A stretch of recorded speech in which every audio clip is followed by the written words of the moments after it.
Tithonium Chasma and Eos Chasma are large canyons on Mars and are a major part of the largest canyon system in the solar system. Over 4,000 kilometers, this Great Canyon would go almost all the way across the United States, and the name for the whole system of canyons is Valles Marineris. The word chasma refers to an elongate, steep-sided depression, and both Tithonium and Eos Chasma are located at the western end of Valles Marineris. Eos Chasma is about 938 kilometers long, 120 kilometers wide, and over 8 kilometers deep. Tithonium Chasma is 810 kilometers long and varies in width from roughly 10 to 110 kilometers and plunges to a maximum depth of 3.5 to 7 kilometers below the surrounding surface. In comparison, the Grand Canyon in Arizona is about 175 kilometers long, 30 kilometers wide, and only 1.6 kilometers deep. The canyons of Valles Marineris were formed by a variety of geologic processes. Probably tectonic rifting, water and wind action, volcanism, and glacial activity all have played major roles in its formation and evolution. Landslides have also enlarged the canyon walls and created deposits on the canyon floor.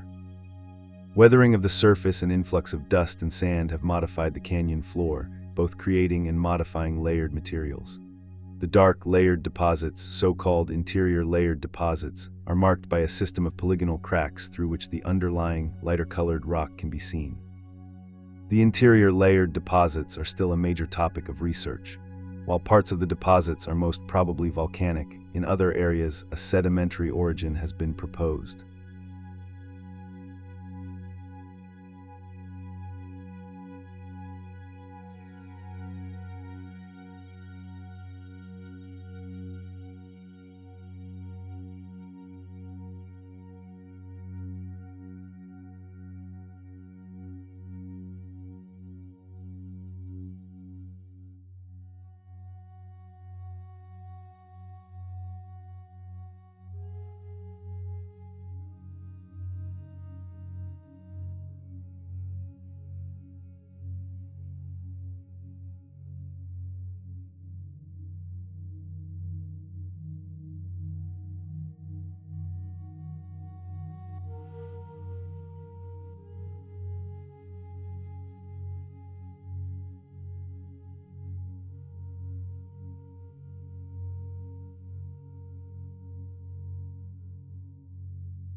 NASA's Perseverance Mars rover recently took a self-portrait against a sweeping backdrop of ancient Martian terrain at a location called Lac de Charmes. The selfie shows Perseverance training its mast on a rocky outcrop on which it had just made a circular abrasion patch, with the western rim of Jezero crater stretching into the background. The selfie was captured on March 11, 2026, during the rover's deepest push west beyond the crater. Perseverance is in its fifth science campaign, known as the Northern Rim Campaign, of its mission on the Red Planet. The Lac de Charmes region represents some of the most scientifically compelling terrain the rover has visited. Perseverance took the selfie when the rover entered a remote, untamed region beyond the Jezero crater rim dubbed Wild West. This is the farthest west the rover has been since it landed at Jezero a little over 5 years ago. The rover had just abraded and analyzed an outcrop, and the rover was sitting in a spot that provided a great view of both the Jezero rim and the local terrain outside of the crater. During abrading, the rover ground down a portion of the rock's surface, allowing scientists to analyze what's inside.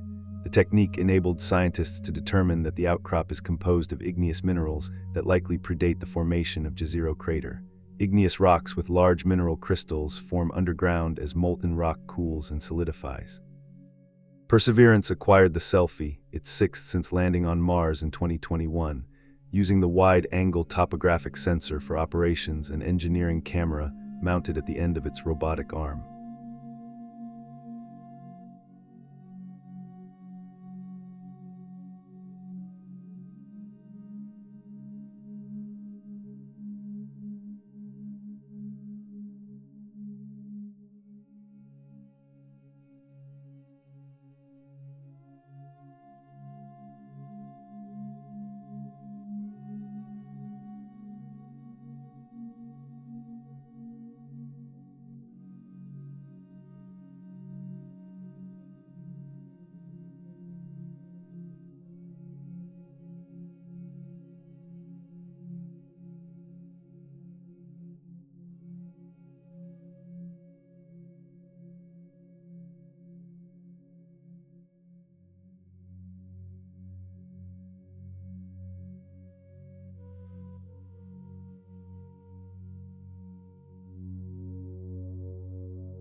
Gullies are common on steep slopes of many impact craters on Mars. Usually each gully has a dendritic alcove at its head, a fan-shaped apron at its base, and a single thread of incised channel linking the two, giving the whole gully an hourglass shape. Although thousands have been found, they appear to be restricted to only certain areas of the planet. When gullies were first observed, there was a lot of excitement surrounding them because similar features form on Earth through the action of liquid water. However, liquid water is currently unstable on the surface of Mars.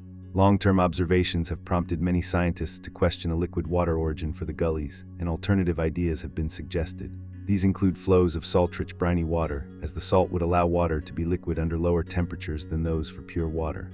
Also dry processes, which do not require the action of liquid water at all. NASA has also recently reported that gullies on the surface of Mars were mostly formed by the seasonal freezing of carbon dioxide and not by that of liquid water. Recent experiments and observations in Martian conditions suggest that blocks of frozen carbon dioxide can slide and sublimate downslope, essentially digging out channels and building debris aprons without needing any liquid water. Monitoring of gullies could help scientists better understand the conditions where the gullies are active, and in doing so, help understand how they form.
This is a 90-meter wide impact crater located in the Meridini Planum region of Mars.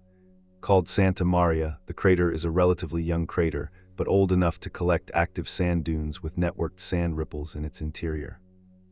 The crater is about 6 kilometers from the rim of Endeavour crater, which contains spectral indications of phyllosilicates, or clay-bearing minerals that are believed to have formed in wet conditions that could have been more habitable than the later acidic conditions, in which sulfates also discovered on Mars have been formed. The scene looks eastward across the crater, and portions of the rim of a much larger crater, Endurance, appear on the horizon. The panorama spans 225 compass degrees, from north-northwest on the left to south-southwest on the right. Since orbital observations and rover data had suggested the presence of water-bearing sulfate minerals along the crater's southeastern rim, the Opportunity rover spent several weeks extensively investigating the crater's interior to better understand the geometry of rock layers and look for chemical signatures of past wet environments. Opportunity arrived at the crater on December 15, 2010, and was positioned at the southeastern rim, where it took several images and analyzed the crater's bedrock, particularly looking at iron-rich sulfates, before heading eastwards towards Endeavour crater. Santa Maria is remarkably preserved and boasts little erosion, which allowed the rover to clearly study the undisturbed ejecta rays and blocks that resulted from the original meteor impact.